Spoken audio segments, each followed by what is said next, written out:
লিফটের সঙ্গে হেলান দিয়ে ক্লান্ত ভঙ্গিতে দাঁড়িয়ে আছে ওরা। লিফটে এই মুহূর্তে সে ছাড়া আর কেউ নেই। শুধু লিফট কেন, গোটা অফিসে সে ছাড়া খুব কম মানুষ রয়েছে। রাত 11টার কাছাকাছি বাজছে। খুব প্রয়োজন না হলে এত রাত পর্যন্ত কেউ অফিসে থাকে না। ওরাকে আজ অফিসে খুব একটা প্রয়োজন ছিল না, তার প্রয়োজন ছিল অফিসের। যতক্ষণ কাজে ডুবে থাকে ততক্ষণই মনের শান্তিটা বজায় থাকে। বাড়ি ফিরে গেলে তো আবারও সেই একই বিষণ্ণতা। ওরা ভেবেছিল আরশাদকে নিয়ে আর মাথা ঘামাবে না, যতটা সম্ভব অবহেলা করবে তাকে। কিন্তু অদ্ভুত ব্যাপার, আরশাদকে অবহেলা করতে পারছে না সে। দিন শেষে ঘুরে ফিরে মনটা সেই আরশাদের কাছেই ফিরে যায়। মাঝরাতে ঘুম ভেঙে গেলে ওই ঘরের বদ্ধ দরজাটা ফাঁক করে দেখতে ইচ্ছা করে ঘুমন্ত আরশাদকে। আরশাদ বাড়িতে না থাকলে তার শার্ট জড়িয়ে গায়ের গন্ধ নিতে ইচ্ছা করে। এত বেহায়া কেন ওরা? আত্মসম্মান থাকলে তার তো কোনোদিনও আরশাদের মুখোমুখি হতেও ইচ্ছা হবার কথা নয়। লিফটের দরজা খুলে গেল। নিচতলায় রিসেপশনে কয়েকজন এখনো কাজ করছে। ওরাকে দেখেই তারা উঠে দাঁড়ালো বিদায় জানাবে বলে। ওরা ইশারায় তাদের বসতে বলে মূল দরজার দিকে এগিয়ে গেল। মাত্রাতিরিক্ত বিষণ্ণ লাগছে আজ। আজকের দিনটা তো এমন হওয়ার কথা ছিল না। শুধু আজকের দিনটাই কেন, জীবনের একটা দিনও এমন হতাশায় ঘেরা হওয়ার কথা ছিল না। গাড়িতে উঠে বসলো ওরা। সামনের সিটে ড্রাইভার আর তার বডিগার্ড। জানালায় মাথা ঠেকিয়ে বাইরের দিকে তাকিয়ে রইল ওরা। যদিও সেই দৃষ্টি শূন্যতায় ভরা। তাকিয়ে সে রয়েছে ঠিকই, তবে যেন কিছুই দেখছে না। একবার ইচ্ছা হয় সকল এ নীরবতার অবসান ঘটিয়ে আরশাদের মুখোমুখি দাঁড়িয়ে তাকে জিজ্ঞাসা করে, কেন সন্দেহ করলে আমাকে? আবার পর মুহূর্তেই মনে হয় এর থেকে অযৌক্তিক প্রশ্ন আর হতে পারে না। বিয়ের প্রায় 2.5 বছর হয়ে গেলেও আরশাদকে ওরা চেনে 7 বছরের বেশি সময় ধরে। সুপারস্টার আরশাদ হক নয়, ব্যক্তি আরশাদ হককে তার থেকে ভালো করে খুব কম মানুষই চেনে।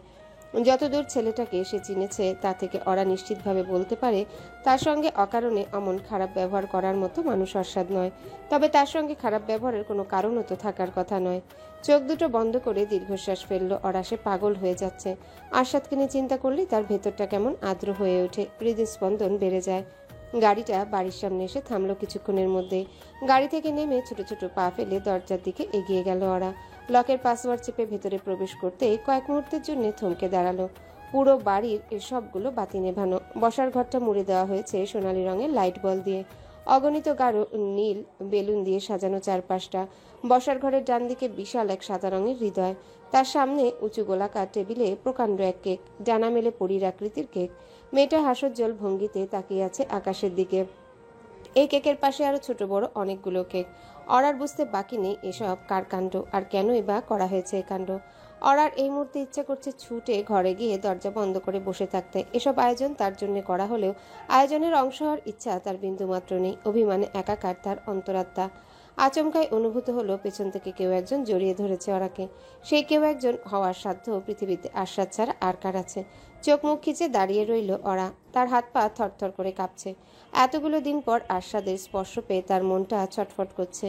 কেমন এক মিশ্র অনুভূতি অনুভূত হচ্ছে। একবার ইচ্ছে করছে বাকিটা জীবন ঠিক এভাবেই আরশাদের স্পর্শ গায়ে মেখে কাটিয়ে দিতে।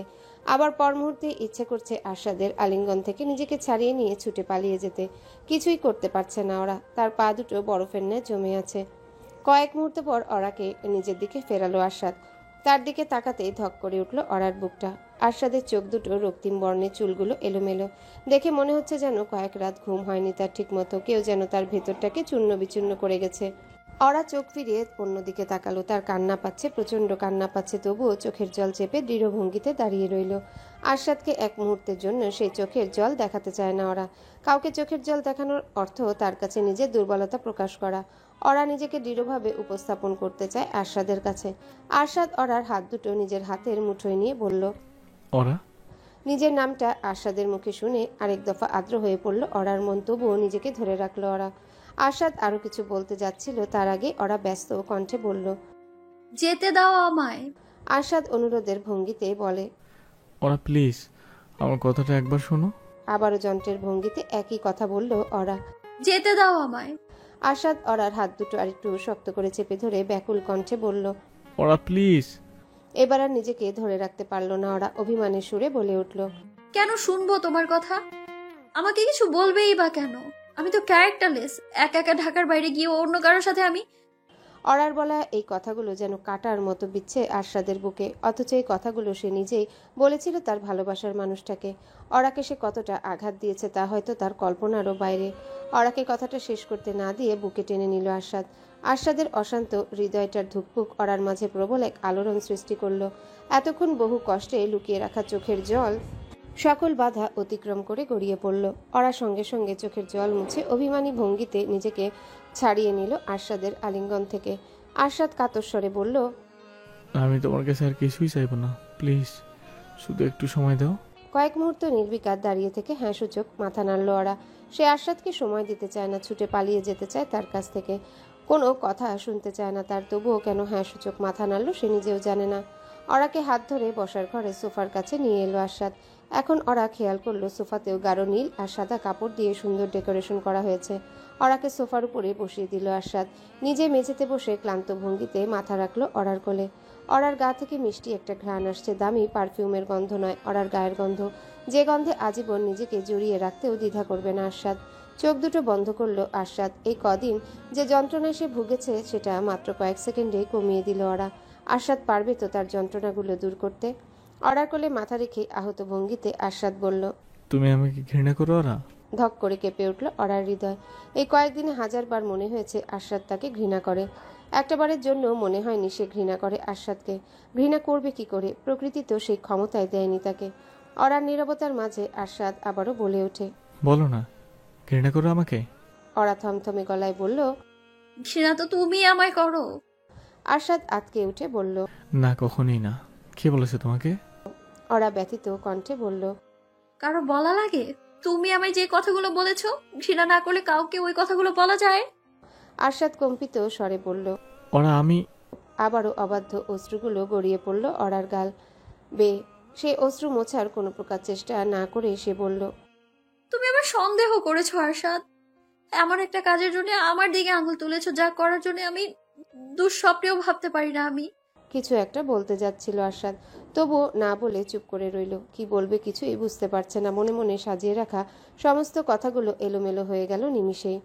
আবারও হাজারতম বারের মতোই নিজেকে প্রশ্ন করলো, এতটা কষ্ট কি করে সে দিয়ে ফেললো অরাকে? আরশাদ দীর্ঘশ্বাস ফেলে বলল, আই অ্যাম মেস। অরা টের পাচ্ছে আরশাদের সমস্ত শরীর থরথর করে কাঁপছে।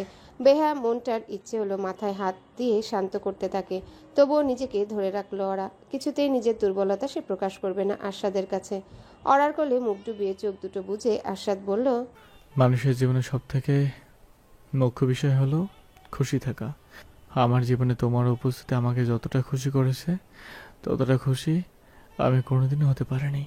নিজের হাতে নিজের সমস্ত খুশিগুলো শেষ করে ফেলেছি আমি। চুপ করে রইল অরা। আরশাদ আবারও বলল, ওরা তুমি তো চেনো আমাকে, পৃথিবীর অন্য যে কোনো মানুষের থেকে ভালো করে চেনো। তোমার তো জানার কথা আমি এরকম না। সত্যি মন থেকে আমি তোমাকে সন্দেহ করিনি, কখনই করতেও চাইনি। আরশাদকে মাঝপথে থামিয়ে দিয়ে অরা ক্লান্ত ভঙ্গিতে বলল, আরশাদ প্লিজ, তোমার ওই অজুহাতগুলো এখন শুনতে ইচ্ছে করছে না আমার। ছাড়ো আমায়। অজুহাত না ওরা, আমি জানি না তুমি বিশ্বাস করবে কি না, বিশ্বাস না করারই কথা, কিন্তু আমি কোনো অজুহাত দিচ্ছি না, প্রত্যেকটা কথাই সত্যি। প্লিজ একটু সময় নিয়ে আমার কথাগুলো শোনো। অরা ছোট্ট দীর্ঘশ্বাস গোপন করে ব্যস্ততা দেখিয়ে বলল, যা বলার তাড়াতাড়ি বলো, কাজ আছে আমার। অরার কোল থেকে মাথা উঠে এক নজর তাকে দেখে নিল আরশাদ। মেয়েটা ভালো নেই, তার চোখে মুখে তা স্পষ্ট হয়ে ফুটে উঠেছে। একটা বিষণ্ণ অতীত কিভাবে বর্তমানে দুটো মানুষের জীবনকে ছারখার করে দিতে পারে। এতটা সময় আরশাদের মনে হচ্ছিল কোনো কিছুই আর আগের মতো হবে না। অরা কখনোই ক্ষমা করবে না তাকে। তবে এই মুহূর্তে অরার মুখটা দেখে কোথা থেকে যেন বিচিত্র এক শক্তি পেল আরশাদ। মনে হলো তাকে সবকিছু ঠিক করে ফেলতেই হবে। অরার জামার উপর দিয়ে তার পেটে চুমু খেলো আরশাদ। তার এমন কাণ্ডে সর্বাঙ্গ কেঁপে উঠল অরার। তাতে কিছুই যায় আসে না আরশাদের। আবারও একই ভঙ্গিতে পরপর কতগুলো চুমু খেলো সে অরার পেটে। এখানেই তো একটু একটু করে বেড়ে উঠছে তাদের ভালোবাসার ফসল। তার জন্য হলেও তো সবটা ঠিক করে ফেলতে হবে আরশাদকে। আবারও অরার কোলে মাথা রাখতে রাখতে আরশাদ বলল, ওরা জানো, আমার আত্মীয় স্বজন বা পরিবারের যে কেউ আমাকে ছোটবেলার কথা জিজ্ঞাসা করলে সবাই এই ধরনের গল্প করবে, সবাই একই ধরনের গল্প বলে। আমার দুরন্তপূর্ণ ছটফটে স্বভাব, কোনো একটা ঝামেলা বাঁধিয়ে পালিয়ে যায়। আমার পুরো ছেলেবেলা জুড়ে এগুলোই আমার জীবনটা ঠিকই ছিল।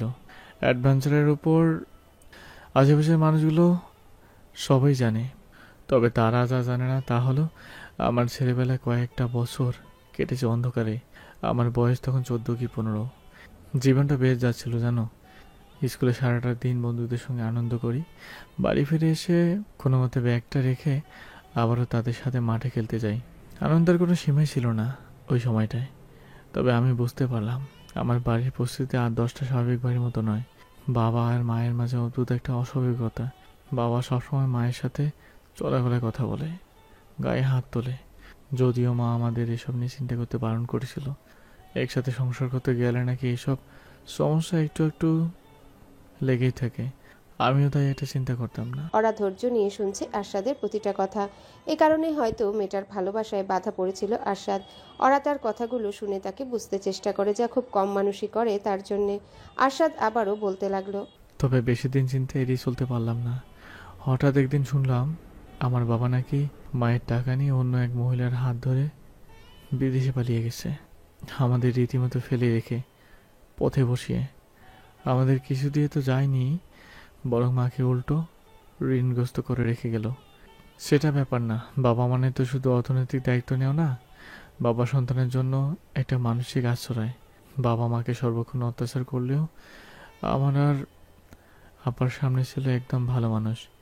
সে চলে যাওয়ার পর কেবলই মনে হতে লাগলো এই ভালো মানুষের জীবনে তাহলে আমাদের কোনই ভূমিকা ছিল না। কয়েক মুহূর্তের জন্যই থেমে দম নিল আরশাদ। ছোটবেলার এই অধ্যায়টা আজও যন্ত্রণা দেয় তাকে।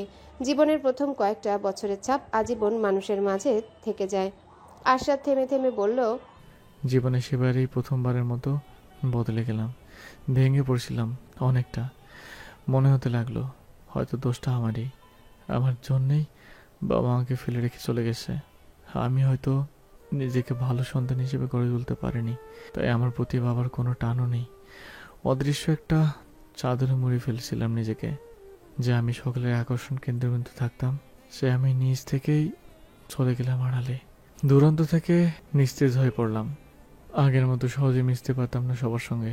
মনে হতো আমার সামনে থাকা মানুষটাও আমার বাবার মতোই করে আমাকে অপছন্দ করে। দীর্ঘশ্বাস ফেলল আরশাদ। ওই সময়টায় মা আর আপা তাকে বারবার বোঝানোর চেষ্টা করেছে বাবার চলে যাওয়ার তার তো কোনো দোষ নেই। বাবার চলে যাওয়ার পেছনে দোষ একমাত্র তার নিজের। তবে মানসিক সমস্যাগুলো বাধা ধরা কোনো নিয়ম জানে না। তারা হঠাৎই আসে, আবার হঠাৎই চলে যায়।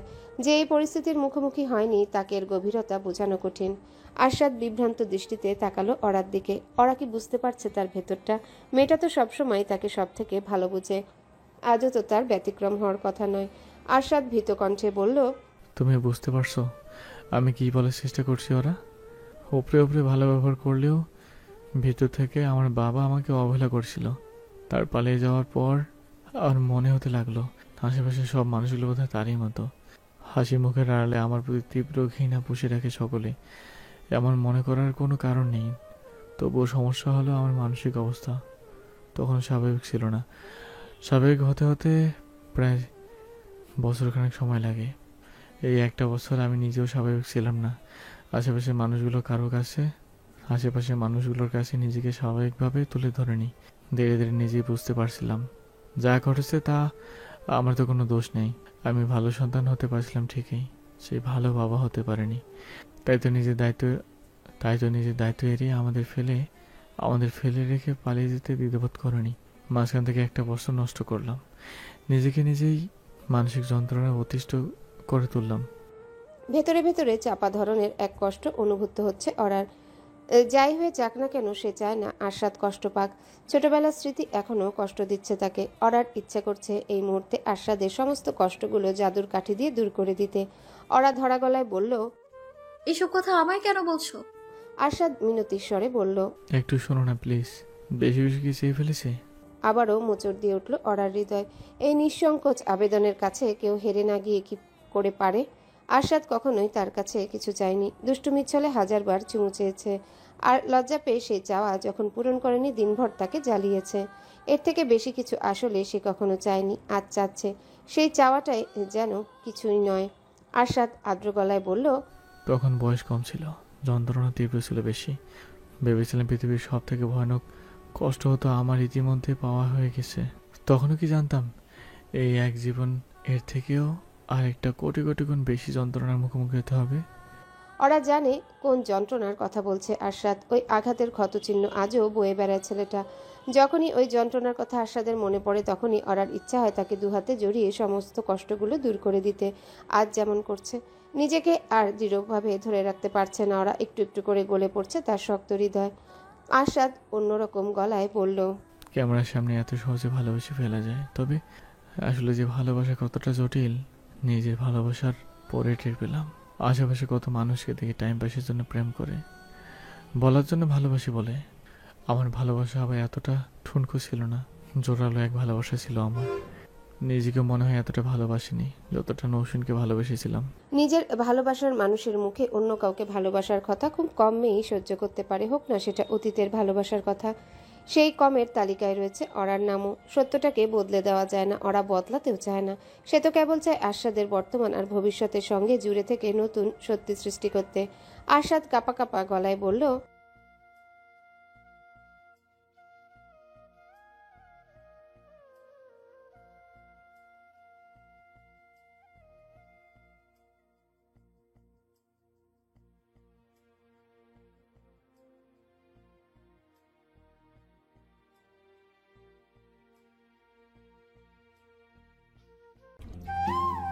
হ্যালো বন্ধুরা, পরবর্তী পার্ট খুব তাড়াতাড়ি আসবে, তো সবাই অপেক্ষায় থাকো।